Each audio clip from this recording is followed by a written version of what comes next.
All right. And welcome to Plunked.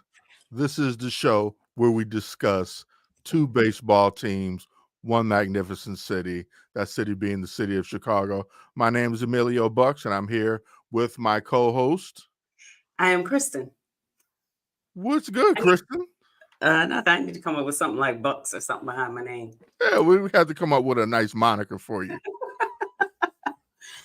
Not much. How are you? I'm doing good. I'm doing good, feeling good. Have some interesting things going on in Chicago sports today. Some terrible things and some interesting things. Mhm. But let's just get right to it. We have a special guest joining us tonight on Plunked. All right. So, Punksters, tonight we have a special guest joining us. He is one half of the wildly popular midday show Bernstein and Holmes on 670 The Score. He is CEO of the House of L Podcast Network. He's a scholar practitioner, an award winning journalist, comic book writer, and most importantly, everyone, he is the people's champ. So please join us in welcoming Laurence Holmes. Yeah. Ah, the champ is here. Finally, How are you, sir? I'm doing really well. Thanks for the invite. I appreciate it. Thank you for joining us. We Hey, man, we appreciate you. Appreciate your time, sir. Yes, and we appreciate you joining us on this it's pretty dull day in Chicago sports and in world news, right? Not much Yeah, not a lot going on at all. Yeah. Just foreign stuff. No nothing major news No. whatsoever. We have nothing to talk about. Well, we are really happy that you're here. And, we were telling people, everyone was excited. The DePaul crew is excited to hear you be joining the show. So, again, thank you. I appreciate you. I was hoping that Hassan would be on just so he could talk about how dope of a quarterback I was in intramurals. Yes, he does. He always talks about it. He just talks about how dope of a running back he was. Actually, no, you got to understand, he was that dude. We were a team full of freshmen that made it all the way to the championship, and then we got robbed. We got robbed in the championship game. Yes, he does tell that story. My team, we won one game because the other team didn't show up. I mean, a win is a win, right? Yeah, I can take it. Doesn't matter. It counts as a dub. That's right. That's right. Yes, sir. So let's jump right in, Laurence. Before we get to some sports news, just want to talk about you a little bit, sir, if you don't mind. Sure. You've been in the game a long time now. Can you tell us a little bit? We see, or people that don't know, they see the end game. They see, what you're doing now, but they don't know kind of the backstory and your road to where you are now. Can you give us a quick a story about where you come from? You're from Chicago, obviously, yes. Yeah, I mean, I'll try to be brief, but at this point, I'm so old. Hey, man, we actually like it if you be talkative. So it's your time. So as much time as you're willing to give us. So I grew up in Roseland, okay, and I went to a very small grammar school called St. Thaddeus over on 95th and Harvard. But when it was time for me to go to high school, the choices were not great. My brother had gone to Mendel, but Mendel closed. So my parents were like, well, we could send you to Brother Rice, or we could send you to Marist. Or, you could go across the street to Fenger. That was not really an option. So they decided they were going to move. So they moved out to Homewood, and it's so funny. I was talking to someone today about what a jarring thing that was to visit HF. I remember being 14 years old and visiting HF and being like, why are my parents dropping me off at this college campus and just expecting me to go to high school? I'm like, what do you mean you have a pool? And they're like, nah, it's not a pool, it's an auditorium. I'm like, I'm sorry, what? Like, why did I have canoeing as a gym class freshman year? Because we had a pond. Nice. Why did I have hockey sophomore year as a gym class? Because we had an ice rink. Like, stuff like that was really wild. But the craziest part is it had a radio station, WHFH 88.5 Flossmoor. And I got hurt playing basketball my freshman year. Like, I tore up my ankle, something awful. And I was just, because I was going to be the man, that was the plan, was that I was going to go to HF and be the man, that they had never seen anything like me. And they didn't have all this Southside toughness and all this stuff. You gonna dominate. Yeah, I was expecting to be a 3-sport star. I had won a state championship with Jackie Robinson West. Like, I was expected to be the guy at HF, but one, I didn't grow past 5'9", and two, I tore up my ankle so bad that it took me a long time to get back to normal. So my mom, like, she eyeballed it. Like, you talk about knowing your kid. She understood how depressed I was at the idea of not being an athlete at that point. And she said, well, you could like talk about sports because they have a radio station. So that's what I started to invest in. And that's where I met my man, Ben Bradley from Channel 9. Like, we've been friends since we were 14 years old. And he was working at the radio station doing all the news stuff. And I went in to be a news reader that you have to try out. It's like sports at WHFH because it's so competitive. You have to try out. And I remember I told him, he gave me some copy, and I told him that he spelled Gorbachev wrong. Like, that's how old we are, But I told him that, and he was like, okay, you don't even have to do this anymore. If you know how to spell Gorbachev, you're hired. Right. And that kind of started the radio thing. I had my own music show. I had my own DJ shift, which was great. And then we had a sports show called Sports Mania that we do once a week. It was Monday nights, I want to say at 8:00, because we power down, I think, at 9. And it was amazing, like, to be able to, and people used to listen to the show. Like, that was the crazy part. We had a 1,500 watt radio station, which was shocking. Like, when I got to DePaul, and DePaul had a 500 watt radio station. Right, I remember that. And I was like, I could make a 500 watt radio station. So to have 1,500 watts in our signal, you could hear for like 15 miles or so. But that was the beginning of it. And then while I was at DePaul, I got an internship sophomore year at WMAQ radio, which strangely enough was the 670 signal. So I worked for Lou Canellis and Jeff Joniak when I was 19. Then there was a sports show called the Sports Huddle, and it used to be on at night. Like, WMAQ was a news station, but they had the White Sox back then, and they would do like a nightly wrap-up sports show. And then on Sunday, for some reason, they thought it was a good idea to have a 6-hour show. And I was interning on that show, and the producer just quit one day. And they were like, do you think you can produce a show? And the answer to those questions is always yes. Always. Like, yes. you'll figure it out.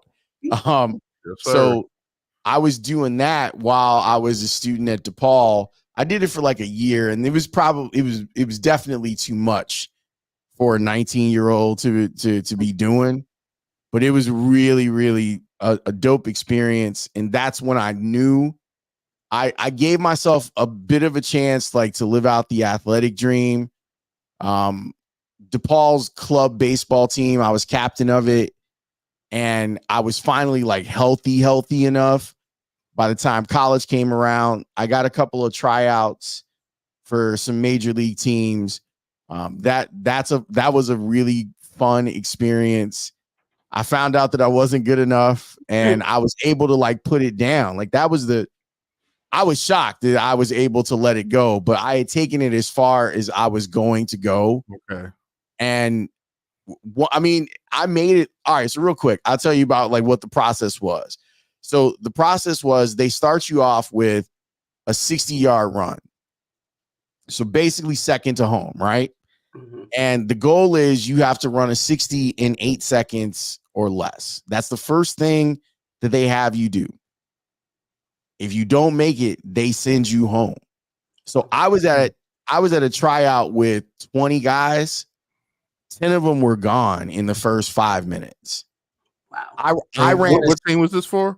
This I tried out for the Marlins, the Expos, and the Braves. I had three different situations, and after I did the first one, I was like, oh wait, can I cuss on this? Yeah. Oh yeah. Oh, Yeah. absolutely. I was like, oh shit, like, I've never really been fast. I've always kind of been quick, but I did a 7-2, so I made it to the next one. So the next part is, well, now you're going to field, and I caught, but I also figured I wasn't going to catch in the majors, so they had you take grounders from shortstop, and I had good enough hands and a good enough arm to make it to the next part.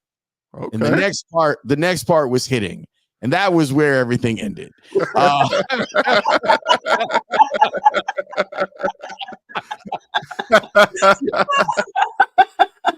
So, but I really loved that experience. Like it was a dope experience. But once that ended, like that summer, that was after graduate. It was right before graduation. And I had an internship with Channel 9 that was starting, which was crazy because an internship your senior year, like that is impossible. But I got it, and they started me out. Krista Ruck, who is an incredible producer, you have to take a sports quiz back in those days to intern at Channel 9, and I was the only person to get like a perfect score of the intern, so that was kind of dope. And at the same time, the score was looking for part-time producers. And I said, well, okay. I was doing Channel 9 on the weekends. I applied at the score, and my experience at WMAQ allowed me to get that job. And I've been with the score since 1998. Like I've added stuff, but I haven't left. Okay. And so, I mean, it's a grind. Like you start at the bottom. I was a part-time producer. Then my first full-time producing job was overnight. I was working with Les Grobstein, and that show was on from, what were we on back then? We were on from 1 until 5:30 in the morning. So like that's where you started. And then I made it to the nighttime show. So I was on working from 9 until 1 with Tommy Williams. And then after that, you know, I got opportunities working on the afternoon show, the morning show.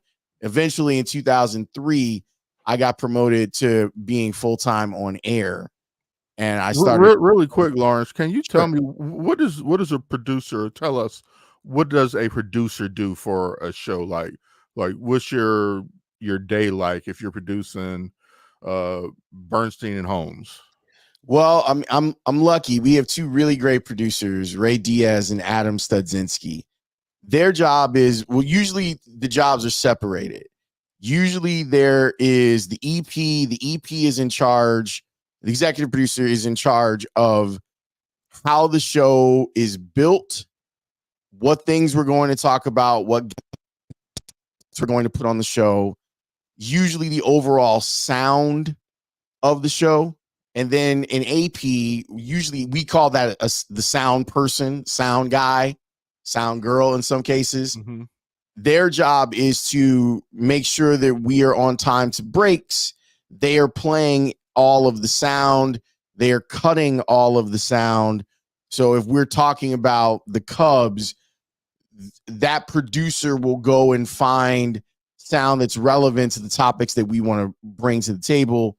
And then our producers are really good. Like they give us a cut sheet, almost like television, where we know what pieces of sound are available for us to discuss and then let the audience in.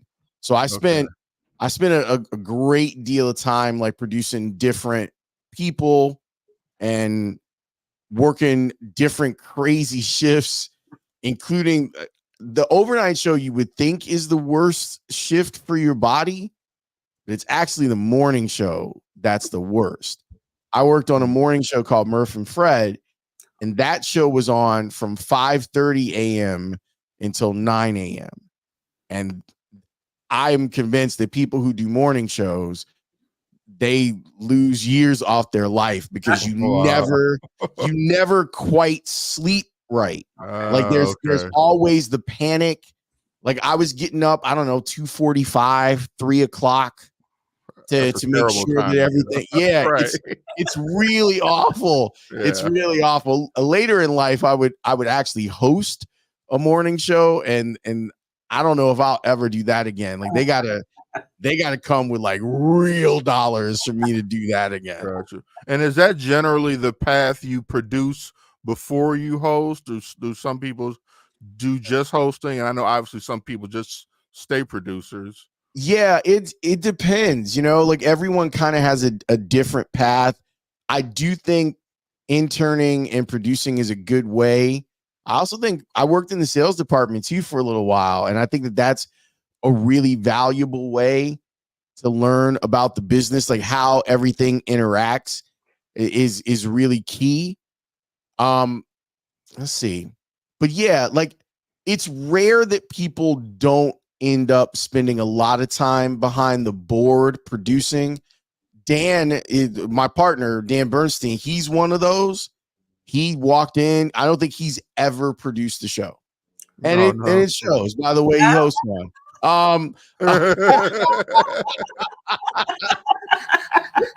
he No, he's such a talent that they were like, let's just get this guy on the air. Usually you go through the trials of having to fight your way onto the air. And Right. I had to do that. I was taking overnight shifts on the weekend to learn my craft, how to put a show together, that type of stuff.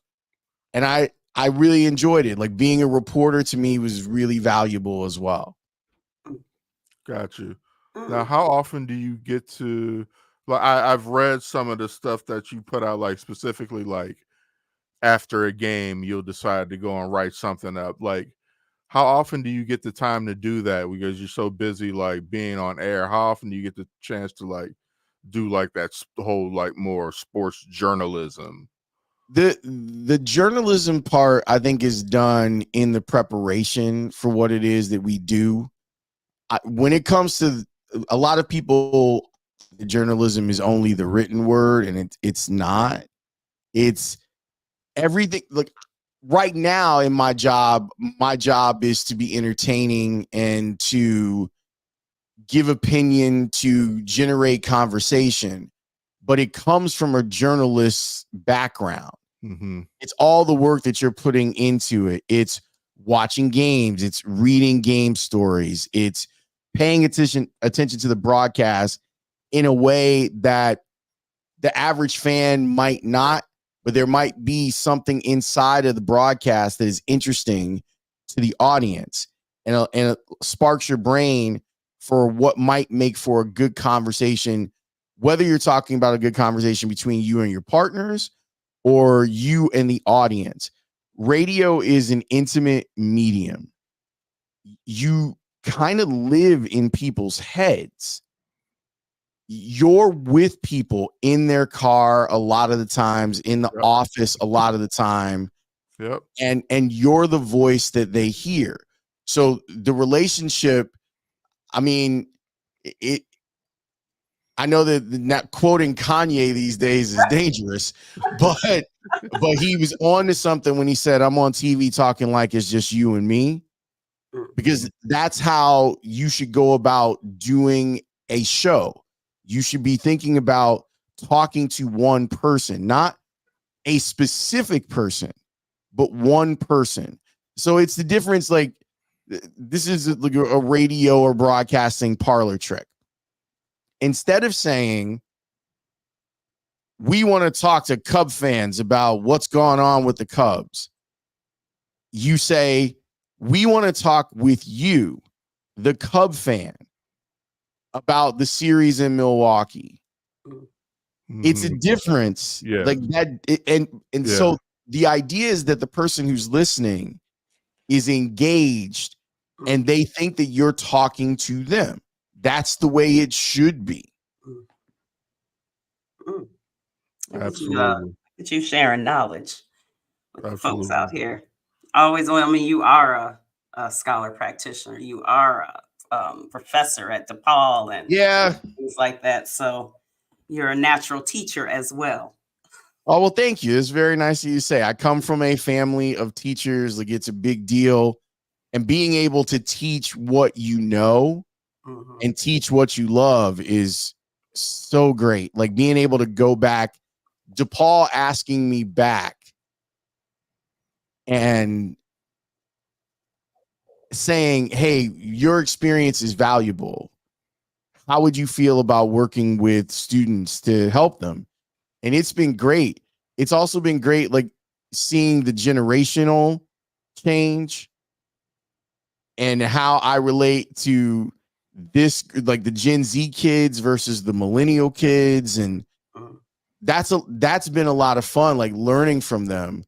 I tell this story a lot, but I'll tell you guys, here's how I break it down, like the generation stuff. So we're all Gen Xers, right? Right. The millennials, when I first started teaching, their approach was like transactional.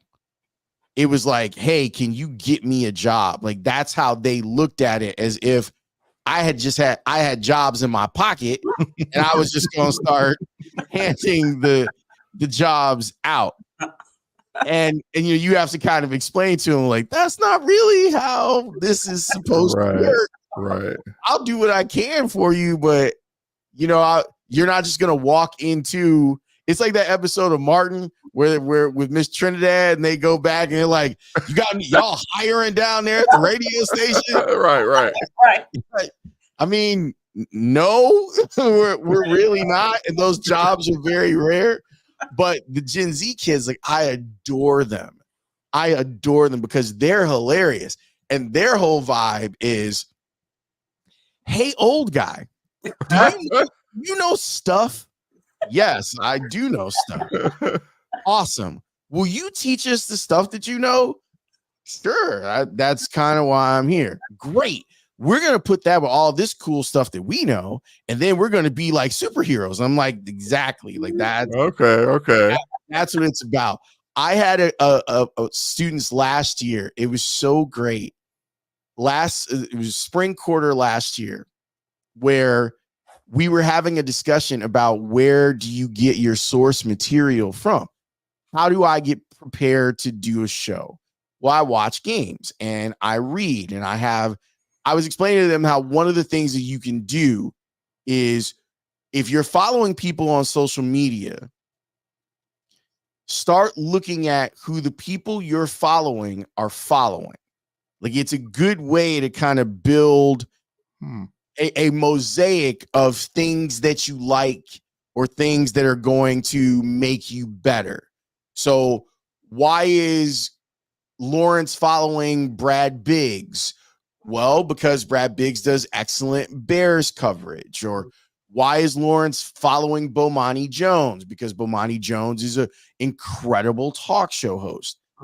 Those are all things that you can do. But the other thing is, like, what websites are you on? Like, where do you get your news? Where do you come up with ideas? So I had this conversation with them, and I started talking to them about books. I get sports books all the time. People will just send them to me with the hope of me interviewing the author or something like that. And they were like, wait, there's sports in books? And I'm like, yes, there's sports in books. So I said to my little Gen Z kids, I'm like, I have a lot of books. Would you guys, I will give them to you. And you would have thought I was giving them diamonds. I got a little wagon. I put the books in the wagon. I brought the wagon and I just said, okay, who likes hockey? I got a whole bunch of hockey books, and they're like waving their hands, and I'm giving them the books. They could not have been more grateful. Nice. Because it opened up their mind to something that they hadn't thought about. The idea that there's historical data or stuff that's going to give them greater context for sports inside of books. Mhm. So I'm very proud of that. That's and very cool. I adore them because they're tough. Like this group of Gen Z kids, like, don't get it twisted. They have seen some shit, and they're so cool. Like, if you pour into them a little bit, if you're an adult that shows just a little bit of interest in them, they open up in a way that's so exciting and cool. And I end up learning a lot from them through the experience. So I feel like it's very reciprocal. Wow, that's nice. That is nice. Laurence, do you have kids? No kids for your boy. I am the goat of uncles, though. Okay, all right. Yeah, I'm some sort of cross between Uncle Phil and Uncle Bernie.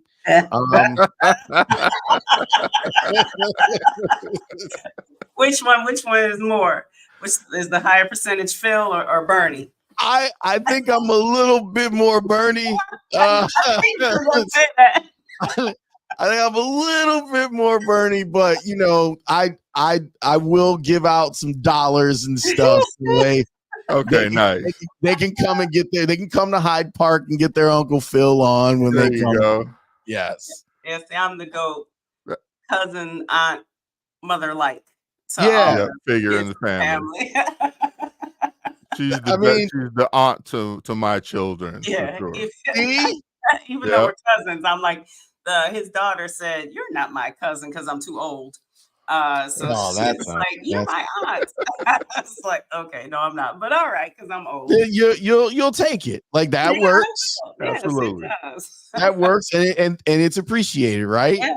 I tell them when I get older, because I don't have kids, that they all have to take a turn, call in the home, and make sure they roll me over. No bed sores. Just like make sure they exactly. And I'll part of your retirement fund. Yes.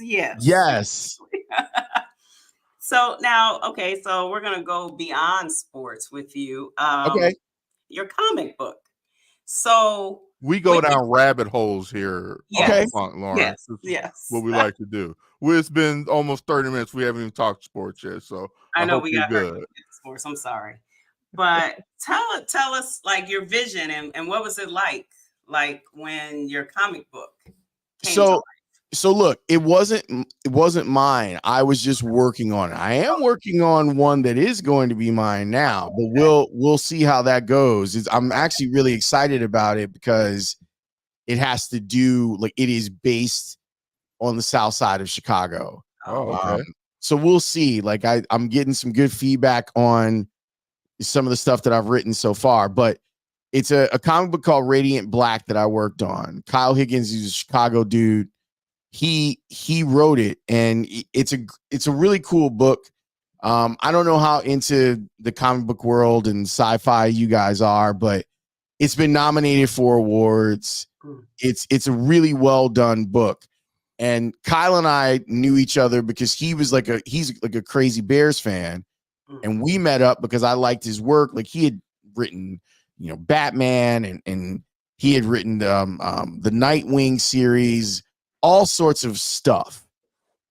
And so he like reached out to me, and I was like, wait a minute, like,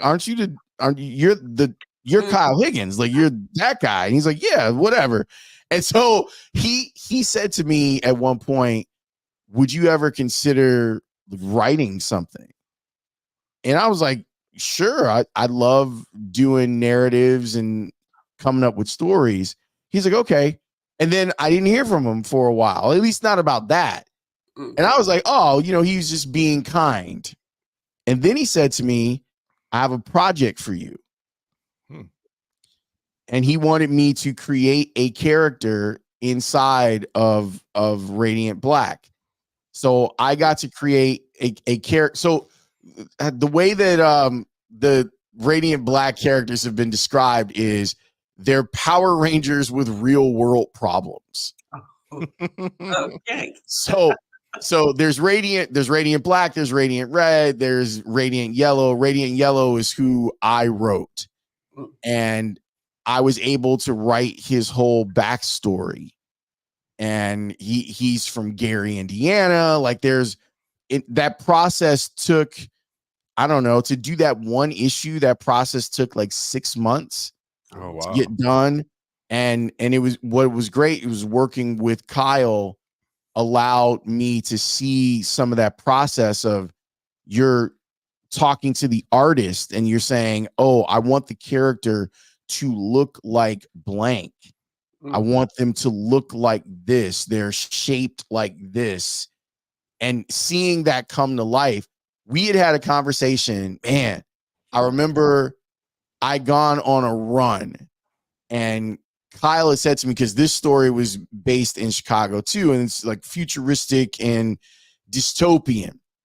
And he said, we need something other than like the skyline crumbling in Chicago to really sell home the point. And I said, well, if Radiant Yellow was trapped in Chicago, like if everything had broken down in Chicago, he would probably walk on the Skyway to get back. So I went and drove the Skyway. And then I took some pictures, and I found some pictures, and I was like, this is what it looks like. And this is where this particular battle that we were talking about should happen.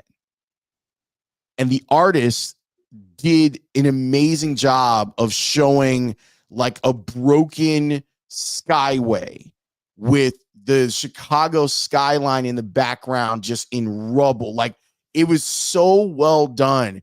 And we did this thing with that particular issue. It's issue number 18, if anyone's interested in going back and looking for it. We did a whole timeline. So the timelines, the story took, the origin of Radiant Yellow took place in 3 different timelines. So one of the things that Kyle did was he took the comic book, the regular one that we had, and he condensed the stories. So if you were reading up, down, you were reading in all 3 timelines on every single page, and it folded out like an accordion.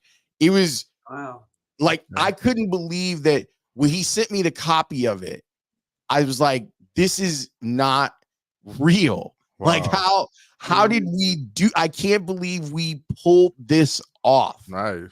So now I'm really excited about the chance to kind of create my own universe for something, and we'll see if it gets made. And yeah, man, if it doesn't get made, I turn it into a podcast. Who knows? Yeah, absolutely. There you go. You got the platform for it. Yeah. Absolutely. Yep.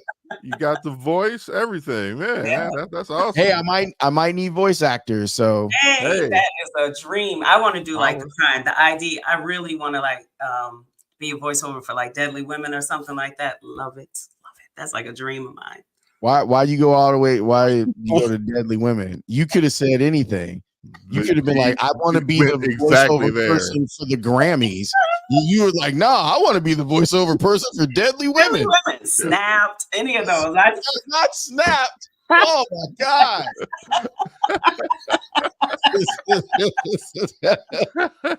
A dream. Oh man. Speaking of true crime, let's talk about the socks. Oh Lord. Okay, let's do it. Yeah, so I'm the resident Sox fan here, by the way. Sorry for your loss. Thank you, sir. Thank you.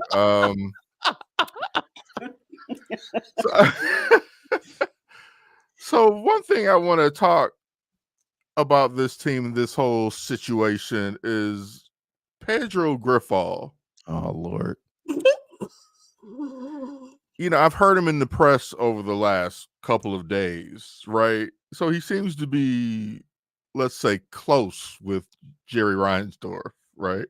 I think he thinks he's close with Jerry Reinsdorf. I Even don't know if he better. actually is. Even better. He thinks he's close with Jerry Reinsdorf and is very protective of Mr. Reinsdorf in the media, and he gets a little defensive if you question some of the things he says and does in relation to Mr. Reinsdorf.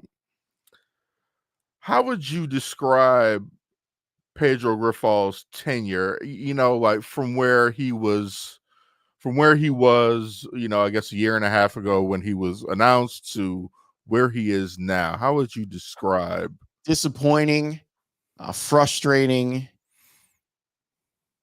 It feels like he's a con man, honestly. When he came in to the White Sox, I was hopeful because some of the things he said leading into that spring training led me to believe that he understood what the problems were of the White Sox. Yeah. That he was able to, as a member of the Royals, look at the White Sox as an opponent and say, here are their weaknesses. We have identified their weaknesses. I'm going to come in here and we are going to work on all of that. We're going to be tough. We're going to be more sound defensively. We're going to run hard. We're going to do all this stuff. Hit the cutoff man. Yeah. And it was like, as soon as he put the White Sox cap on, that was the end of all of that. Players got hurt. He didn't seem to know what he was doing. And now he's just politicking. And that's like, just manage, man. Like, just actually manage the team. And I get that this is one of the worst rosters in the last 30 years of baseball. Like, it's horrific. Them losing bottom. Yeah, and them well, they got swept in a 7-game homestand for the first time in White Sox history. It's a history that goes all the way back to 1901. And it's the first time that has ever happened. Sad. They were 3-23, so 20 games under 500, and we thought that was rock bottom, right? At the time that we were recording this, they're 27 games under 500. How is that possible? How's that even possible? How are they even allowed to still be in the league at this point? I mean, think about it. Think about it this way: them being 27 games under 500, and the calendar has not turned to June. Oh my gosh. That's usually something that's reserved for. We're talking about a team being 27 under in September. Like what is it gonna be like? What is it gonna be by September? This team, because they're gonna trade any good player. Tommy Pham is probably going to be traded. I would imagine Atlanta should probably be picking up the phone to try and get Tommy Pham on their team. Right. The only person that I can think that might not be traded who's good is Garrett Crochet. I think that's just because of the salary control and him being a starting pitcher.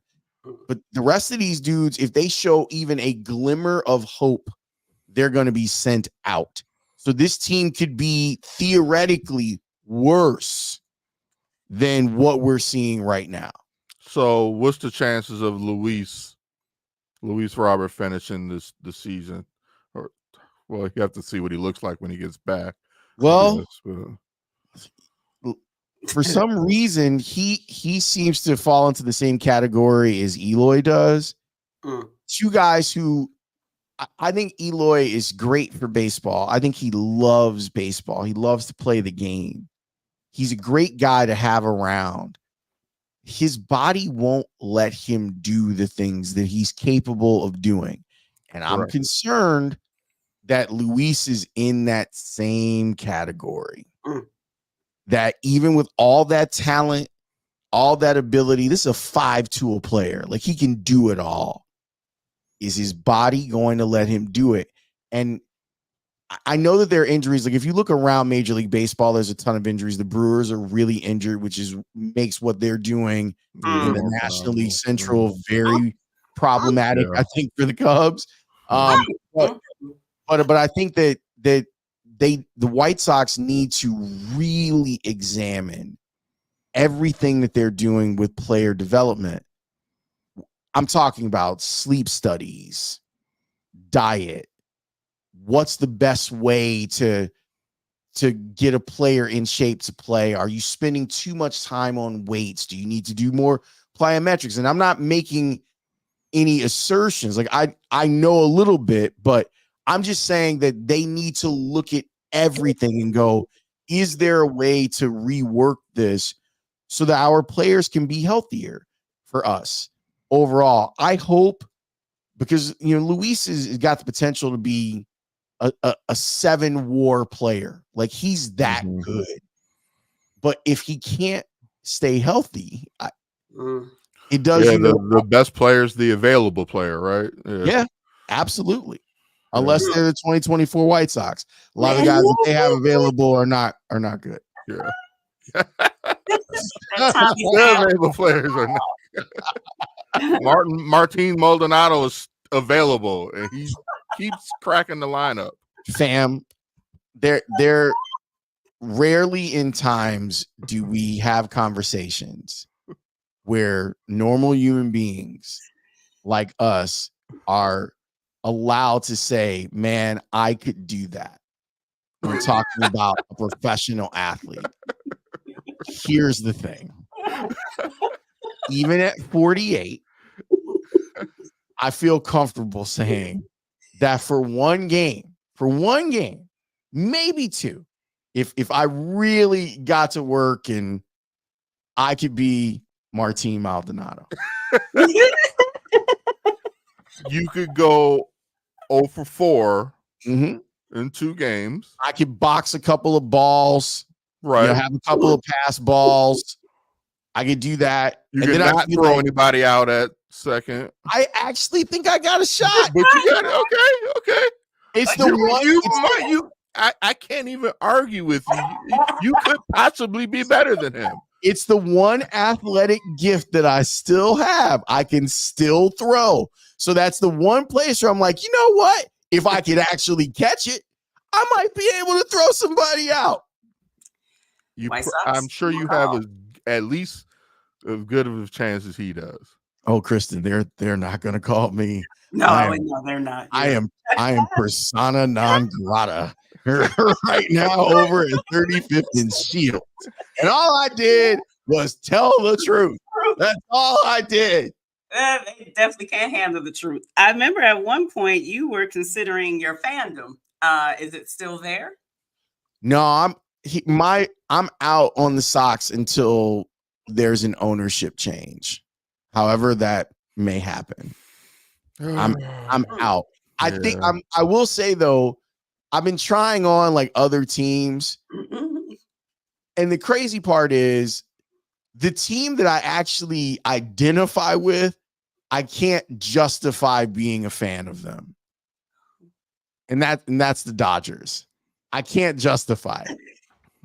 Like of course. Like, yeah, I want to.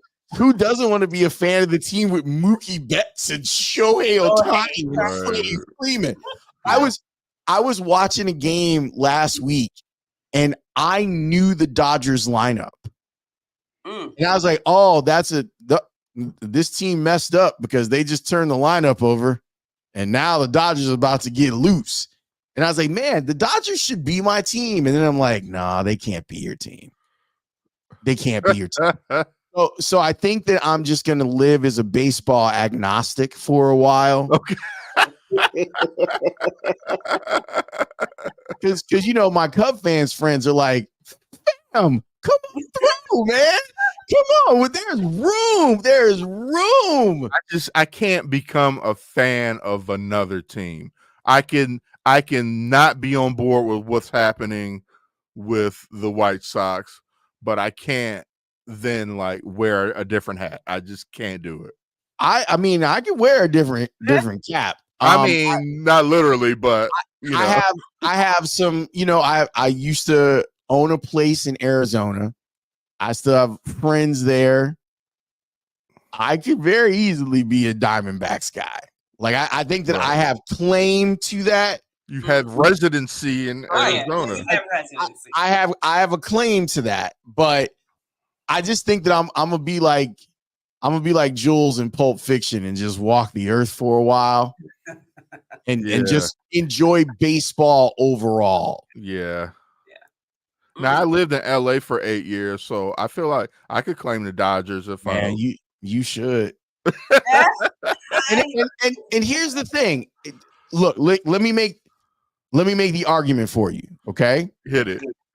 The argument is, well, the owner of the White Sox, who was he a fan of? Oh, that's right. The Brooklyn Dodgers, right? Correct. His whole thing is based on his origin story. Since I'm a comic book guy, his origin story is having his heart broken by the Dodgers leaving New York for LA. So to me, just about any White Sox fan, if they wanted to, they could jump to the Dodgers. Think about it.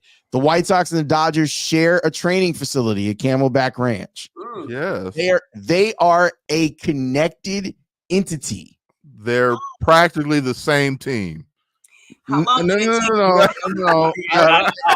didn't say that.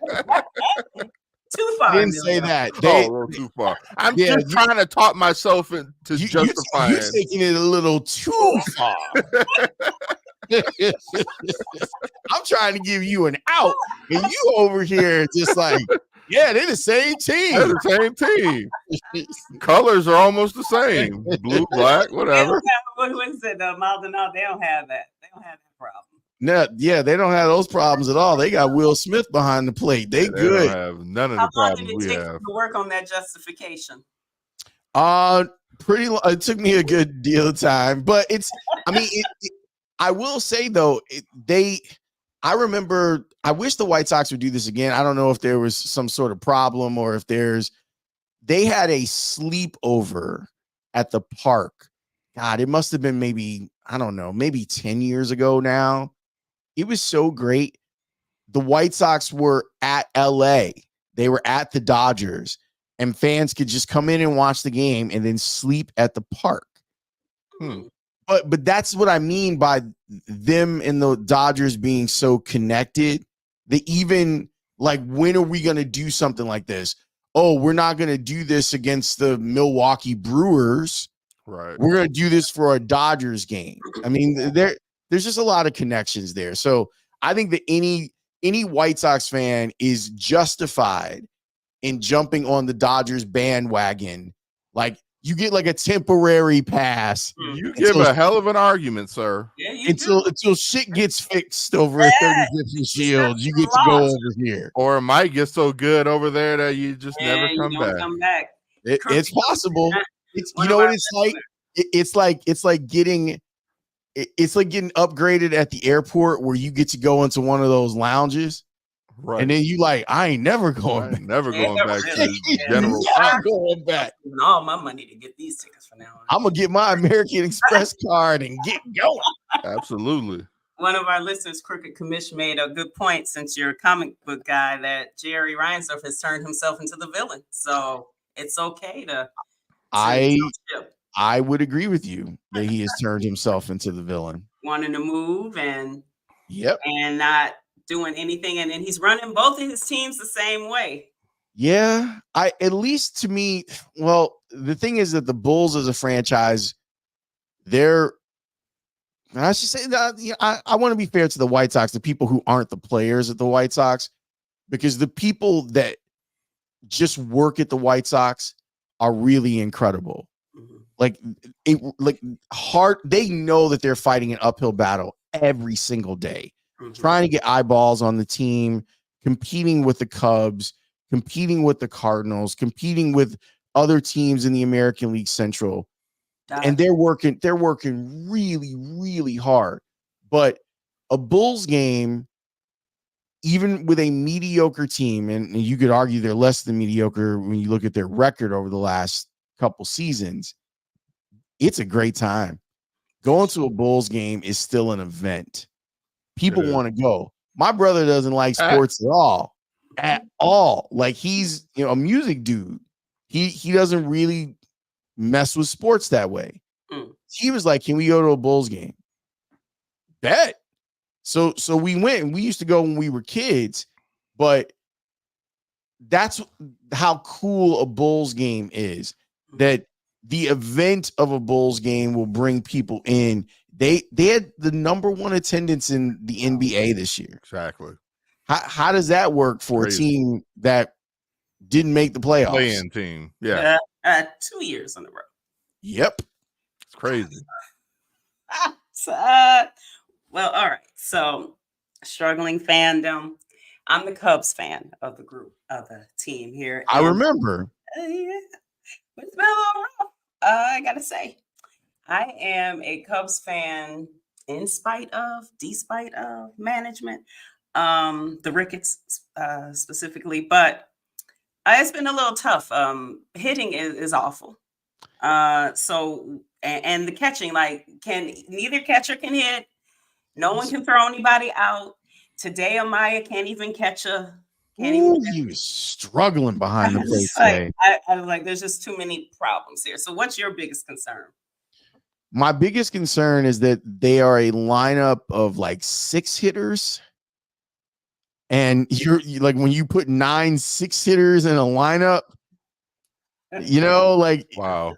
Okay. I see. You know what I'm saying? Like, you get what you got right now. Yeah. I'm concerned that Dansby Swanson is either legitimately hurt and playing hurt, or he got old fast, which happens when you play 158 games a year like he did. And you think about how long that deal is. You go, oh, you're in year 2 of this deal and your shortstop might be old. I'm happy to see that Ian Happ is starting to really square balls up. That's important. Their bullpen is a dumpster fire. Oh my gosh. Like, oh my gosh. When the guys on the team, like, not us, like not folks on a podcast or folks on a radio show, when guys on the team are calling the closer Heart Attack Hector. Right. The team calls. Yeah. I didn't know that was the team that came up with that. No, yeah, we didn't come up with that shit. The team came. They've been saying it on the broadcast. I was like, hold up. I have never heard that in real time. I've never heard, like, that's something that people would say after the fact. Right. Like, that's a story that someone would tell me in the off season of, like, you know, when we knew how bad things were, he was fucking called Hector Heart Attack Hector. They're saying it loud and proud on broadcast, man. That's bad. Yeah, it's really bad.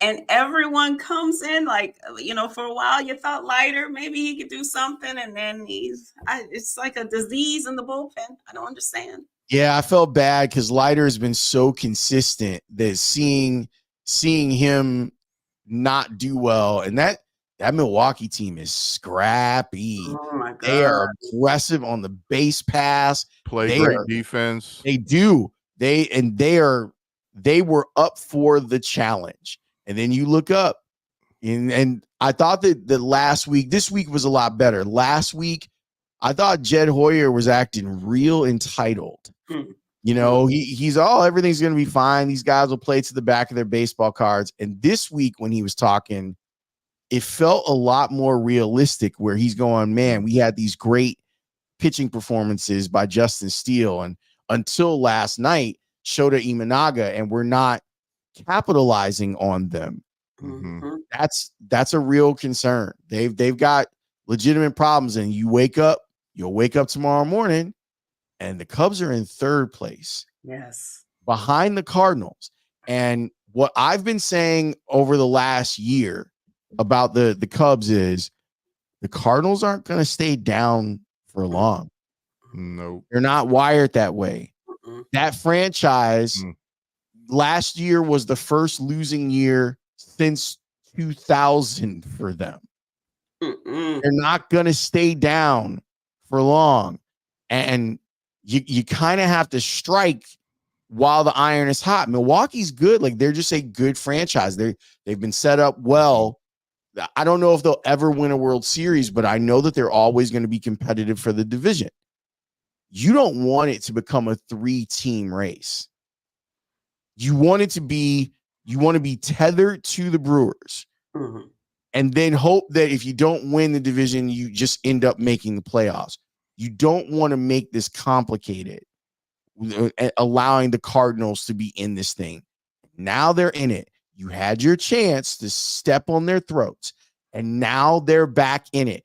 They took care of business last weekend down in the Lou, and now you look up, they're in second place, and they get to go, look at that, right where we're supposed to be this time of year. Mm-hmm. It's and even like before he got hurt, Wilson Contreras, he's gotten better. Like, he's gotten over whatever was wrong last year. Maybe his catching still isn't where they want to be, but hitting wise, he was doing well. Kristen, I gotta tell you, in college, that happened to me, and I was very lucky that I didn't break my hand. I tried to steal a pitch, and I got hit luckily I got hit on the fat part of the glove, and I just, I had some bees in my hand, but my hand was fine. I felt for him. Like, because I've been there, like, I really felt for Willie, because I'm like, man, there for the greater good. Like, that could have been me for sure. And a lot of these catchers now, they're being taught to try and steal pitches. Like, from an analytics standpoint, it makes sense. But they have to understand, and the only good thing to come out of this is that I think it will allow catchers to push back on the coaching and the analytics department, be like, why are you trying to break my arm? Right. That's my arm out there. It's my arm. I need throw this. out that video. Right. This is pretty important as a catcher. Very, very important. That's, maybe Hoyer heard you, because I was going to talk about, but you brought it up. Like, when you brought up about being like a little entitled, as if they didn't collapse last year. Right. That's the thing that I thought was crazy. Like they didn't make the playoffs last year. He's acting like they made the playoffs, like they're kind of had some success last year. It felt that way. It felt like he had completely blocked out the fact that they collapsed in September. The collapse was so bad that even though they liked the manager that they had, they fired that manager and paid another one more than any manager has ever been paid in the history of Major League Baseball. So why are you cocky? Because your offseason wasn't strong. Trent Counsell was the best free agent signing that they had. Yes, that upsets me so much.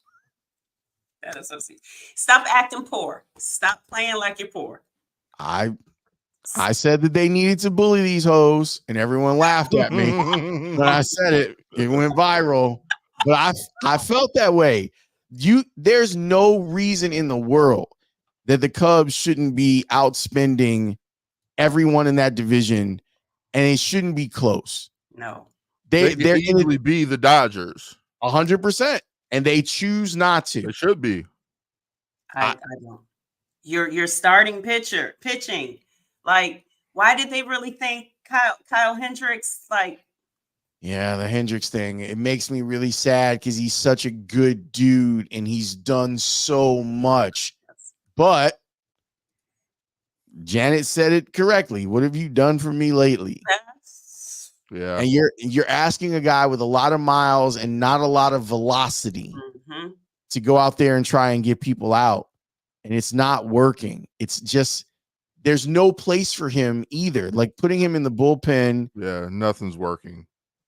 You're asking him to be the mop-up guy. And that feels like it should be beneath a guy who's done as much as Kyle Hendricks has done in his career. He's not going to just walk away. it would make me really sad if they had to DFA him. What I would do, What and would I you think, do, GM? and I think that they've already done it once. I would walk up to Kyle and be like, man, Kyle, I don't know how you're standing. Your back's messed up, man. Like, and Kyle be like, no, my back's fine. No, it's not.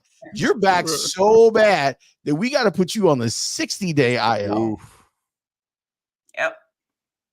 I think that's the only way to like save face here. Yeah. I would hate to see Kyle Hendricks DFA. Yeah. I hate it. But they got to do something. They can't keep. They got to put him out to pasture somehow. Yeah. Yes. Yeah, they can't keep putting him out there. Hey, all of our backs started hurting in our mid-30s. It'll be fine. Man, Ain't this the truth? And it would fit. Yeah. So let's pivot for a minute. Have you watched any WNBA this year, Laurence? Yeah, I was at Sky Media Day. Nice. And it was fun to I was a huge fan of Spoon. So I fanboyed out a little bit when I met her because I just love the way she played and how tough a competitor she was. And meeting her was as good as you could get. Like, it was one of those things where I've been disappointed by meeting people in this industry. I was not disappointed in meeting Spoon. Like, nice. She's the real deal. She's legit. I enjoy being in Angel Reese's press conference. There is a glow about that young lady that I'm not even sure the Sky have figured out yet. I think she's a star. Like, I don't think that she's just a sports star. I think her and Caleb Williams are similar in the fact that they fully embraced the celebrity of what they were in college. And I can just see, like, she's even like going to the Met Gala, like, she's changing the way people look at athletes overall. And she knows it. I have questions on whether the Sky can keep her, quite honestly. That franchise has struggled with being up to par with other WNBA franchises and players leaving. They had a championship team 3 years ago. Yeah. And they're gone, except for Diamond, who left and then came back. But you're talking about them not being able to keep Candace Parker or Courtney Vandersloot or Allie Quigley or Stephanie Dolson. Like, from a franchise standpoint, it's kind of crazy what they did. Like, they won a championship and then disbanded the team. And I'm not sure that they need to step it up in a major way to keep Angel and Camilla, to tell you the truth. Right. The two programs that those young ladies were at were top flight, first class, and the Sky have a long way to go before they're the Seattle Storm or the Las Vegas Aces. A long way to go. They won tonight. They're sitting at 3-3 now. Finally got a home win. From just a basketball standpoint, what is their most glaring missing aspect of their team, would you say? I think they need a little bit more shooting, but I'm actually encouraged because I wasn't expecting them to be 3-3 at this point. Okay. Remember, they're doing this without Camilla. Yes. True. And she's going to make a huge difference when she's healthy enough to come back. So I think that they need more consistent shooting and guard play. And we'll see where it comes from. And, you know, people were joking with Angel because that's the one thing that she doesn't do. Like, she doesn't really shoot threes. She doesn't really shoot jumpers, but she said that she's been working on it. And I've seen some of the videos of it. I don't know if she necessarily has to be a three. Like, the WNBA isn't at the place that the NBA is right now, where everything is either a three or a dunk. Mm-hmm. I think there's still room for crafty interior players like Angel Reese. She's great on the block with the ball. She is a relentless rebounder and shot blocker. And watching her ply her trade in the paint is a lot of fun. Like she's a real star. She's a captivating player. I hope I hope the Sky does get it together because there's excitement in the city. It is. If people are interested, and obviously the game against Caitlin Clark is coming up. Yes, that's going to be wild. It's what's happened with women's basketball over the last 4 years has been great, and people feel like they haven't seen Caitlin Clark before, and I'm like, Sabrina was kind of Caitlin Clark before Caitlin Clark, and I feel like folks just kind of conveniently jumped over her because I mean Sabrina, I know a lot of dudes that rock Sabrina's shoes. Because they're dope, second because they're comfortable, but the type of stuff that she was doing in college, you're like, man, she is rough. I know this is a little weird, but I feel like she would have been, because of kind of her attachment to the Bryant family. Yeah. Had Kobe still lived and Gigi still been alive and been at her games and stuff, I think you would have saw a bigger celebrity in her kind of through that. That's a really interesting thing. Yeah, you're probably right about that. And like those attachments to the WNBA and the NBA are cool, where you have Cameron Brink is Steph's god sister. The Chicago crew, like the Bulls crew, they're all up at WNBA games. DeMar takes people to games. Kobe White went to go see Caitlin Clark. I like that. I like when Hoopers hoop and Hoopers know. Like they know, like you can say whatever you want, but it's dope. And those guys are at the games because it's dope, not because they feel obligated. Right. Right on. Yeah. I hope they keep it going. So Bulls, we have some Bulls news, right? You know, someone's coming back with like a cadaver knee, and yeah, I don't think that's happening. he's got a mummy MCL. I'm really happy that it looks like Lonzo will lead at least a normal life. Yeah. Because I was concerned that he wasn't going to be able to. So I'm happy about that. I also don't want to douse his flame for trying to come back. I just don't see it. Like it's been so long that he's been away from the game.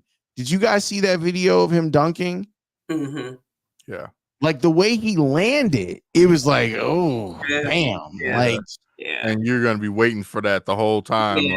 Yeah. And that's just a dunk with no one trying to stop you. Stop him. Yeah. No one knocking him off balance in the air. And I think that the best way I could sum up Lonzo is the injury happened 2 years ago. And he said that now he's 70%. Oh, that's not good enough. No. Yeah. And you think you're gonna improve 30% by September? Yeah, October when they start. I don't see how it happens. Luckily, that money is mostly guaranteed. The Bulls are. Here's one thing I will give Jerry Reinsdorf. He's very loyal to players. He has been very loyal to injured players. Jay Will was paid and given an opportunity to play much longer than he should have been. And he got injured doing dumb shit. Yes. Lonzo got injured playing ball. Jay Will was on a motorcycle. Right. So they do take care of players, and Jerry Reinsdorf, whether it's the White Sox or the Bulls, has done that.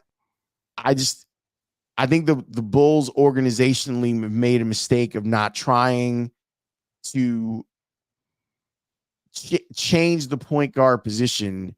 And I hope it wasn't because they were waiting for Lonzo to come back. Oh, it totally was. It feels that way, right? Yeah, I mean, Yes. I mean, it had to be. I can't imagine what other reason they would have They tried never to shove tried. Kobe White into that hole for a while. And Yeah. It's a floor general.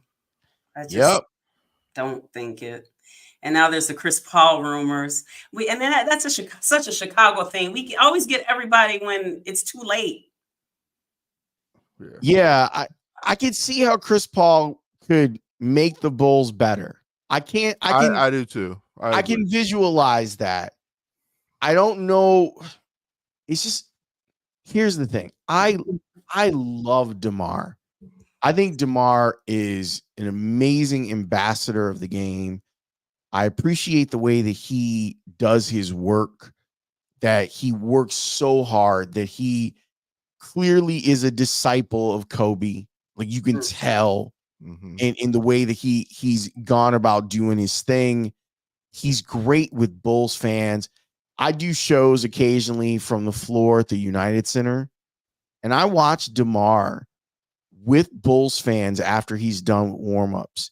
This guy signs autographs. He takes pictures. He plays catch with the kids. Like, he's everything that you would want in a guy that's representing your franchise. It's just that it's year 16, and we've been living in a time in every sport with a bunch of outliers.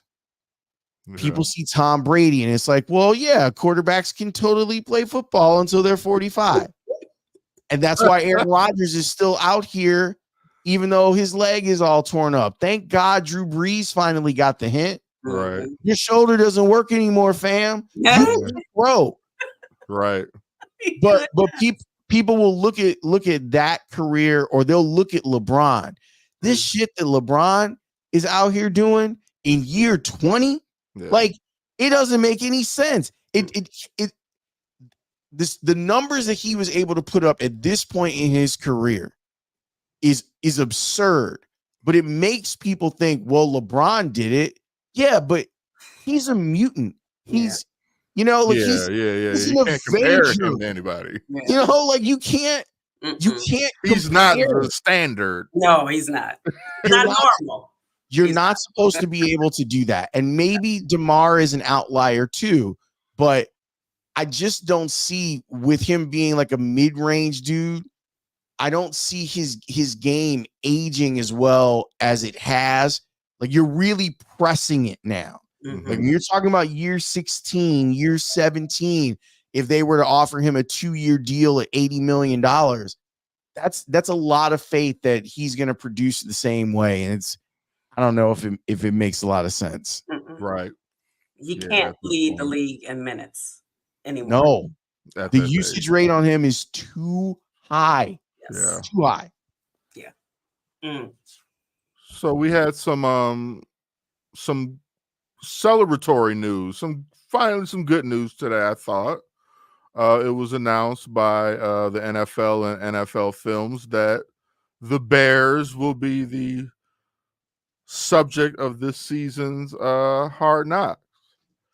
I am shocked by this, and I'm really happy that it's happening. Right on. Because where it made all the sense in the world. Like, you've got this photogenic, interesting quarterback now. Why wouldn't you want him on TV? Selling your brand, selling your product. You have a new president who clearly loves being in front of the camera. Yes, he does. Yes. Thank you. Yes, he does. He's got the makeup stuff on all the time. He's ready for his close-up. Clearly loves being in front of the camera. You have Keenan Allen and DJ Moore and Jalen Johnson and all of the history of the Bears as a franchise. This is, if they do it right, this could be the best season of Hard Knocks if they do it right. And I'm glad that the McCaskies finally relented and are gonna let people into Hallis Hall. Mm. Yes. I mean, Caleb Williams made for it. I mean, all he did was this, and now it's like a huge thing. Yeah. He And made it a was big- like, what the hell? How come none of us never thought of that? Right. He's the first person to go, oh, look, a bear A claw. bear claw. Nobody thought of this. I mean, What I tell you about them Gen Z kids? Yeah. and he had the little look on his face, and Yeah. so, I mean, well, Huck Finn, they just need to like have special bear claws every Sunday during football season. I mentioned on the air that I think that the Bears and the Levy restaurants should create a bear claw and sell it at Soldier Field. I'm It could be tired of like- giving these Possibilities are $1 endless. beers away. You need to stop giving them away, Lawrence. Yeah, that's good. I mean, it could be like the campfire milkshake thing. It could be that. Oh, phenomenon. Lord. Yeah. Have you had a campfire milkshake? Nah, man. You know we all lactose intolerant. What's the matter with you? Man, you I'm trying to saying kill you got me? I'm just trying to take one for the team. I feel very strongly that the campfire milkshake is the best player on the White Sox this Yeah, year. I do too. That's why I want one. So that's definitely the most marketable player on the team. Yeah. I mean, no diss to Tommy Pham, but he won't be a White Sox much longer. Much longer. He don't even count, really. And the 'cause campfire milkshake will still be there for the people. he came in the season late. He's gonna leave early. He doesn't even. I'm not a I part will of this. say, I will dumpster say fire. this. The campfire milkshake looks delicious. It does. It's very tempting, even for someone who's not supposed to have that, but it's very tempting. Yeah, I'd probably be dead. So speaking of White Sox, there was a little back and forth between maybe some of you and your guys and against a couple of their guys in the booth. I mean, look, I haven't had. I personally have not met John Schriffen yet. I am looking forward to meeting him. I'll just leave it at that. Okay. Fair enough. Good answer. Good answer. Have you ever had something like that happen with you? Beef? Oh yeah, like Besides your White Sox beefs. I mean, I tell the story all the time. Like I almost got beat up by a bear. Like Really? oh yeah. Can you say who? Can you say who? Yeah. I mean, I've told the story, and me and this dude we squashed it and everything's cool. But when I was a reporter, you guys remember when all the stuff was going on with Tank Johnson? Yes. Yeah. So I covered that, and I had an impeccable source tell me something about Tank Johnson. And I had mentioned it in a report. And I guess Alfonso Boone had heard it, and he didn't like what I said. But the sourcing on it was impeccable. He said to my tag team partner uncovering the Bears, Zach Zaman, he's like, hey, tell your boy Holmes that I'm looking for him. And I was like, the South Side shit just kicked in. Okay. And I was like, I'm sorry. He said, what? He's like, yeah, he said that he's looking for you. I was like, bet. I'll be there tomorrow. So I went up there, and after practice, I went up to him and I was like, I heard you were looking for me. Well, I'm here now. What? Okay. And I said, if you would like to refute my reporting on this, here's my microphone. Go right ahead. Say what you need to say. We both know what I said was true, but go ahead. And he was like, man, you get out of here. You crazy, blah, blah, blah, blah, blah. I was like, no. You said you were looking for me. I'm here now. That's So what's up. So what we gonna do? Yeah. So Outside then, stand up. so then he went to the locker room and they had open locker room after that. So then I beelined it to his locker and I was like, we're not done yet.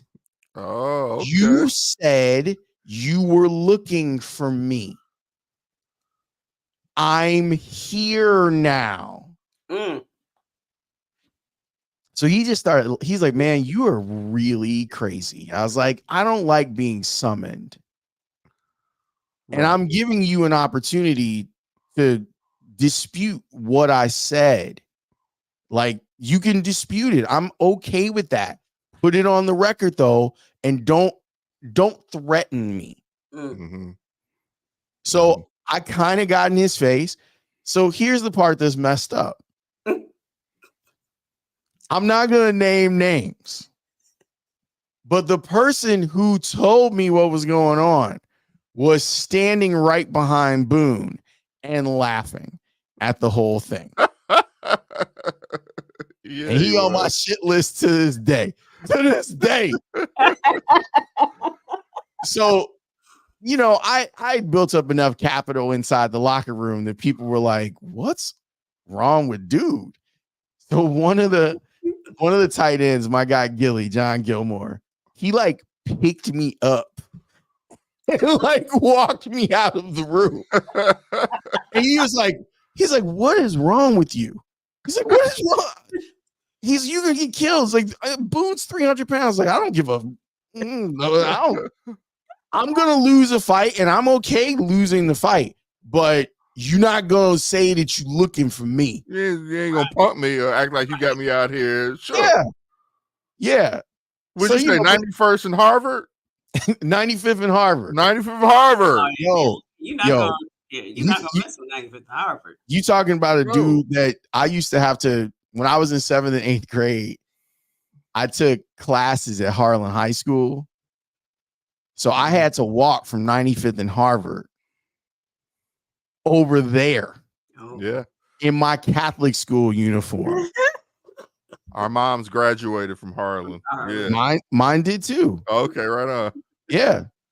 Yeah, my mom and dad graduated from Harlan. They might know each other. Who knows? I'm certain that they do. Yeah. but like all of that like stuff like comes out of you, you know. That was in my younger days. Like that was when I was a young man who's, you know. Would you do it now? I mean, Jalen Johnson said, yeah, probably. Tell Laurence I'm looking for him. Probably.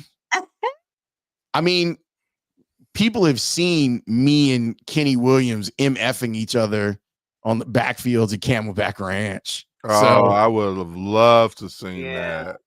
I mean, you know. Really?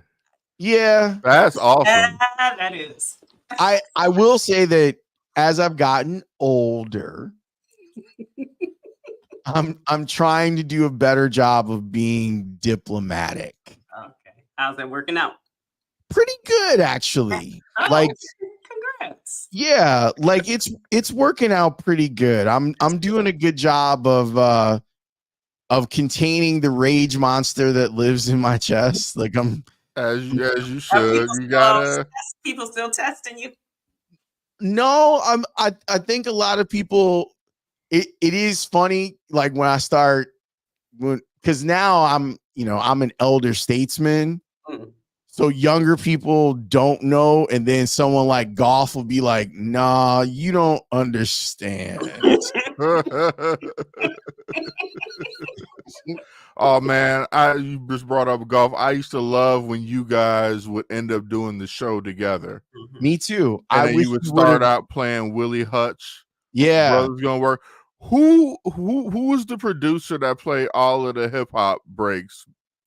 I mean, we have a couple now that are like Ray Diaz is really good at, but Chris Tannehill is. I mean, he's amazing. Herb Lawrence, Tony Gill, when they were producers, they did it. But Chris Tannehill has an extensive background in music. Okay, whoever that was playing all of the Gangstar instrumentals. Yeah, that's Chris Tannehill because he's a Gangstar guy. Okay, that was a favorite. You should look up his mixtapes. Cosm Rocks is his DJ name, and he has a mixtape series called Windy City Soul. Really? Yeah, Windy City Soul #2 is like one of my favorite mixtapes ever, like ever. And I listen to, my brother is a famed DJ. I love DJ Jazzy Jeff. Like Chris Tannehill's Windy City Soul Volume 2 is up there with the greatest mixtapes that I've ever downloaded. All right, I got it right here. All right, I'm So gonna check many it out. sports people he's are in the amazing. music. Like Emilio, he's a producer and a DJ. Like it's so funny that so many people who are into sports and doing this type of stuff, they're all in the music too. Well, I think that one of the things that makes Tanny great with producing sound, like it's DJs they just understand sonically like what sounds good. Yeah, we're playing all of the records that people love, and that sounds good. And understanding sampling. So I guess you could say that in what we do, there is an element of that because we play drops a lot, and finding the right drop and knowing when to play the drop, how to play the drop. Right. All of that stuff is absolutely stuff that a trained ear orchestrated. Yeah. That's why I asked about like what does the producer do exactly. Like I kind of figured what they did, but it was good to hear you like really break it down and everything. Like no, but that dude's dope. Like he's so dope. Like I try to explain it to people. I sent the mixtape to my friend Shakia Taylor a couple weeks ago, and she was like, yo, like this is what's up. And I was like, I know. I tried to tell you. He used to be a part of the hip hop project when he was at Loyola. You know, they used to get a lot, like some of the drops that he has, like some of the people that have done drops for him on his mixtapes. I'm like, wait, what? Why is Pete Rock on your mix? You know what I mean? It's like, oh, nice. he's like, oh, the hip hop project. You know, we had this guy and this guy in there and all this stuff. But yeah, I love working with people that have a passion for sound. So like, I have a passion for it. It never manifested in me DJing. And my brother will tell you that he tried and it just didn't work with me, like learning how to spin. But I am intrigued by sound. And when you get people that are really good at sharing it, it's awesome. Yeah, it makes sense. You're doing the same thing. You're doing the same thing as you are a DJ. You know what I mean? You're just using more of a spoken word than all music. I mean, you're using music too, obviously, you know. So yeah, I mean, if you listen to my solo show, it was a big part of the show. Like there were definitely elements of club DJ like in the intros and outros of my show. Music was chosen specifically for reasons. That's a harder thing to do when you're doing a show that has 2 hosts or 3 hosts like we do. But we definitely tried to bring some of that to what it was that we were doing. Absolutely. I gotta tell you, I would listen to your solo show and it was amazing because you weren't boring. Like sometimes you think if I'm just listening to one person, you don't have anyone really to play. You don't have anything to pivot off of, you know, Yeah, but no, you boring, but you're not, because you're a good storyteller. And thank you. You can see that even when you're doing it's sports, but you're talking to someone like Mayor Brandon Johnson, or when you're talking to some executives, like the way that you can just bring even the people you're in, you make them so comfortable and you get what you want out of them. And so it's just the inflection in your voice and everything. You're very interesting, whether you're with someone or by yourself. So I always like to listen to your solo show as well when you were on there. That's a high compliment. I don't know if I'll get another interview with the mayor. Maybe not. But when he left the interview, it was so interesting because he's a huge fan. We met at the Score. He was on with Mully and Haw, and he had asked my boss. He was like, "Hey, when does Laurence get in? Like, I listen to his show all the time, and I wanted to meet him." So we met, and he like knew about me. It wasn't just, "Hey, you're on." He's like, I listen all the time. Like, your parents were teachers, right? I was like, yeah. Nice. Stalking you. Yeah. People in high places, Mr. Holmes. Yeah, but I mean, I had to give him the business in that last interview. Yeah, you did. If I had- anyone didn't listen to it, go find it. Go check that Yeah, interview it's out. NBC Sports Chicago. If on the YouTube page, the Football Night in Chicago YouTube page, you can see it. I just wanted to let him know that just because we cool doesn't mean that you're not going to get these honest questions asked. Absolutely. Everybody, they better learn. Don't test his gangster because he'll Yeah, Tell him HF came later. yeah, that's what I try to explain to people, but you know, it's like, oh, you went to HF. I'm like, yeah, I'm 48. I spent 4 years in Homewood. The other 44 I've spent on the south side of Chicago. Harvard, baby. Right. Don't let the fact that don't let the fact that he could canoe and gym fool you. That's right. That's right. An extra skill he took fencing. What does Steve Harvey say? Don't let the shiny suits fool you. Like, I am from the projects, I believe he said. Well, hey, Laurence, man, it has been a stone groove, my man. You are the most righteous, I tell you. Before we let you go, why don't you tell all our watchers, if they don't know, where to find your work? You can check me out on The Score every day from 10 until 2, Bernstein and Holmes show. We also have our partner, Layla Rahimi. Want to make sure we give her love because she's great. She brings a real element to the show that I think is dope. I think she's an incredible broadcaster. Mm-hmm. I do a podcast called House of L. You can find it on Spotify. You can find it on Apple. It's a little bit of everything. It's sports stuff. I did a whole vacation log of my trip to Montreal recently. So there, I work at NBC Sports Chicago. I host Football Night in Chicago over there. I also work at Stadium Network. I sometimes host a show called The Rally over there. If you want to go to your favorite comic book store and ask them if they have Radiant Black 18, I was doing that. And if you have a student that's interested in going into broadcast journalism, tell them to go to DePaul. I teach a class there. I think that's everything. And you sleep never.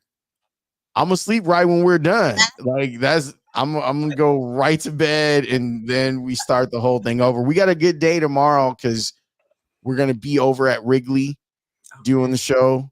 And then I think I'm gonna be in these north side streets. Because here's the thing, you can't get north anymore in Chicago. Oh man, it's terrible. So like I'm been debating because my boss was like, well, do you want to just watch the game and be in the suite? And I'm like, I don't think so.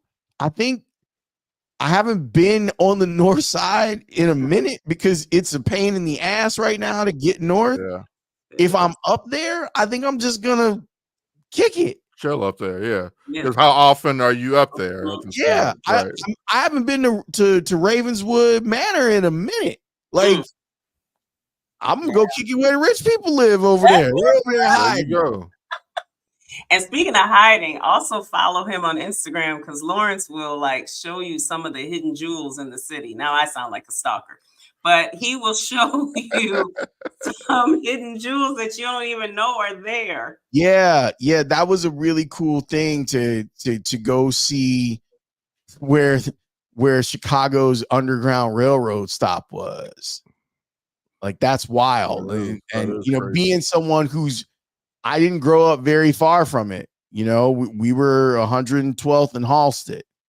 And if you go to the edge of the city, if you go to 100 and over there by Carver, that you can go and see where a portion of the Underground Railroad was. And that, wow, it's powerful, it's really, really powerful standing on that property and thinking back, thinking back 150 years, 200 years. And you're like, wow, this is where safe passage was to the river, to route what is now Route 12. Like it was the passage to get people from Chicago to Detroit and then Detroit into Canada. Like I love finding the history like that. Mm-hmm. You know, I don't live very far from Muhammad Ali's house. So walking past his old house is wild. I really want to at some point, I have a mad crush on Maya Rudolph. Let me just say that from jump. Okay. I have a mad crush on her, but I don't know if she knows like how much Chicago loves her mom, Minnie Riperton. Oh, absolutely. Yeah. And one of the murals of Minnie Riperton over by Mount Carmel, like it's so gorgeous that I'm like, Maya needs to see this. And she also needs to see me. But she needs to see this.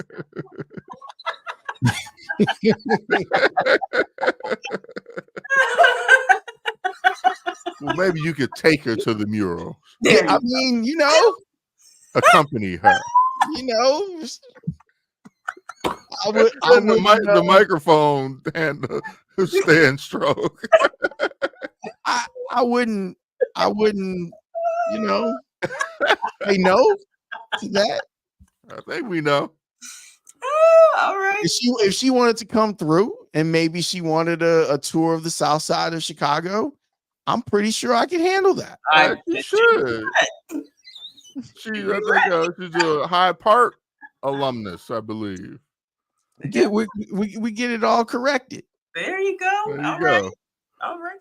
Well, we have to have you back, Laurence, to talk about with the Negro Leagues, what's happening with the stats and all that. Oh yeah. That is definitely a long conversation. Yeah, that's what we'll have to bring. If you will come back, we'll have to have you back for that.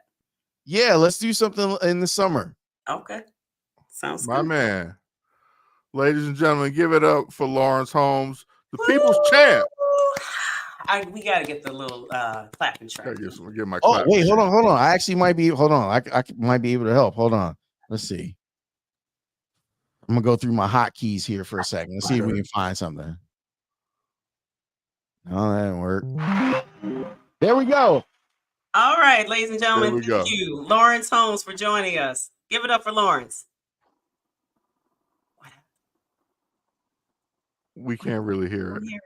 Oh, you guys couldn't hear it? Oh, that's too bad. The first time. Well, all right. Yeah. All right, wait. Let me try one more time. There we go. But it goes off. It's blocking it as background noise. Oh, it's feeding through your microphone, but that's all right. Laurence, thank you very much for joining us tonight. All right, thank you guys. See you soon. Thank you, brother. Have a good night. Good night. You guys do the same. All right, we'll do. Ladies and gentlemen, that was Laurence Holmes from 670 The Score and from all the other places that he named. He's all over. He is Chicago. Several things in my intro, clearly. Oh, I mean, how could you list everything? I mean, But yeah, that'll be good to have him back in the summer to talk about the Negro Leagues. And then maybe we can get Hassan on to talk about him being a football star. Absolutely. We're gonna have a family edition sometime too. We'll get the family members on here. I told Debbie we're gonna get her on there to talk about her Mets. The Mets are undergoing some troubling times as well. Through it all, it's great because sports, even when your team is doing bad, it just even transcends the bad stuff. And it brings us all together. It makes for great conversation. Yeah, what can I say? And sometimes even though it can be depressing, it's a little funnier when they're bad. Oh, it's a lot of fun. We still have fun with it, no matter what. I mean, you just have to keep it all in perspective that it is fun. This isn't like, lives being saved or lost here. It is fun. It is entertainment. As long as you keep that perspective, you can enjoy it even if your squad is trash, like our squads.